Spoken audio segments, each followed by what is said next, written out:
You ask Tiger to solve. This deals with linear equations with one unknown.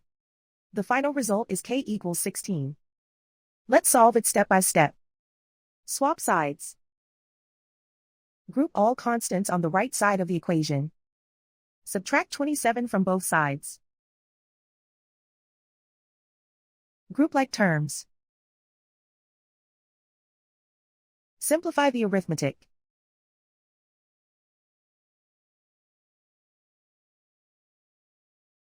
Isolate the k.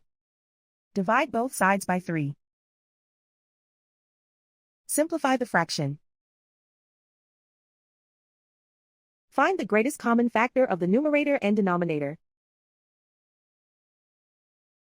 Factor out and cancel the greatest common factor. And so the final result is k equals 16.